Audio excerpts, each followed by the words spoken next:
When do you expect Admiral Bradley to brief your whole committee next week? It's supposed to be next week. I talked to him yesterday just in an individual one-on-one meeting and urged him.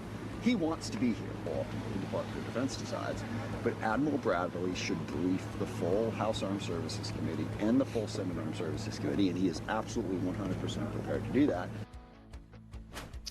The man who oversaw that controversial follow-up strike on a suspected drug boat in the Caribbean, Admiral Frank Bradley, is now expected to brief the full House and Armed Services Committee sometime next week. That is, if the Pentagon lets him. That is according to Congressman Adam Smith. He's the top Democrat on the Armed Services Committee, and he's been lobbying for the full panel to be briefed after lawmakers who viewed the video of that second strike have come out with vastly different interpretations of what they saw.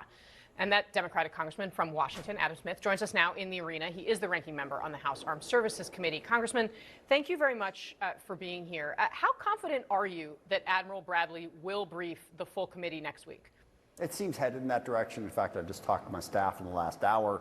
There may be a full House brief as well, but it seems like on Wednesday he is prepared to come and brief the House Armed Services Committee, which I think is very appropriate, and hopefully it will happen. And what can you tell us about the one-on-one meeting that you had with the Admiral in terms of his justification for his decision on this in the context of the second strike?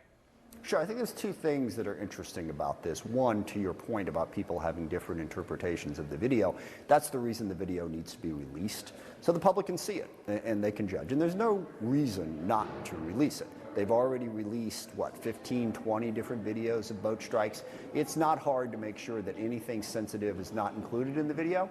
You can certainly show the couple of minutes leading up to the strike, and then people can see and judge. They can see that you have two people clinging to a capsized boat, to a piece of the capsized boat, the bow, with no weapons, no means of communication.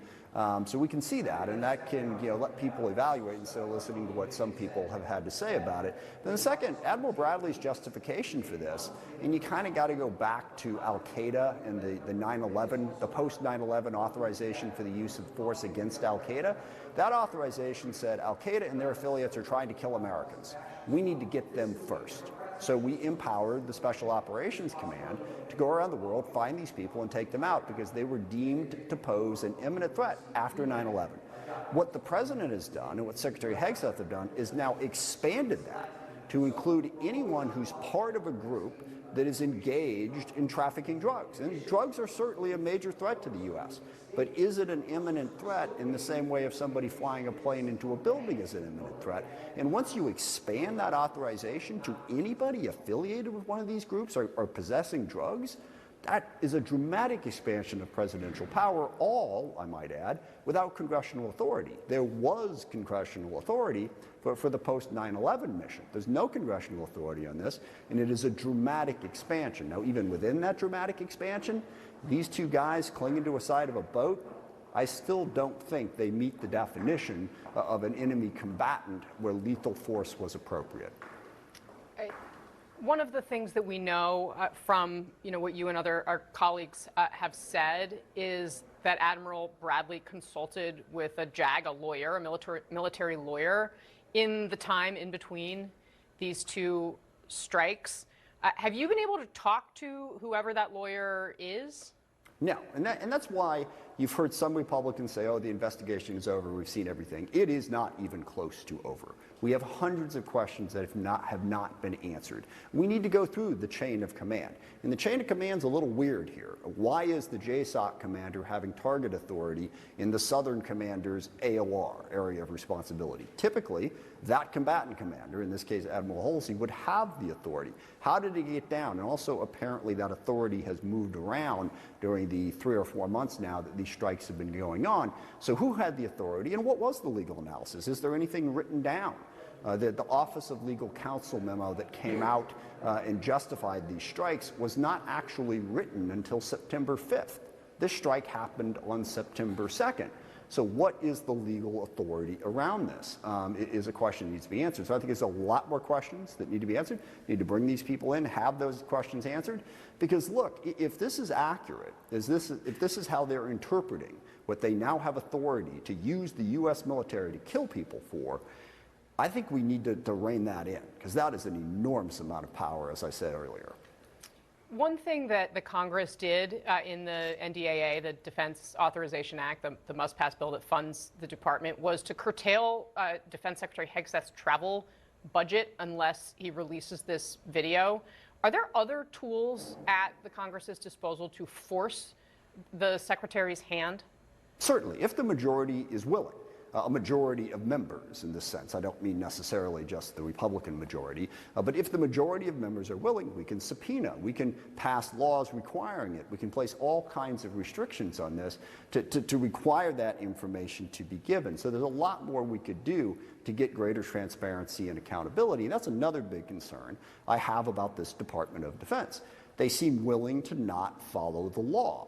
And that's really important when you're talking about, when you expand it out to using lethal force. And if they're unwilling to follow the law in other areas, like not turning over information to us, so let's start with the fact that I just called it the Department of Defense.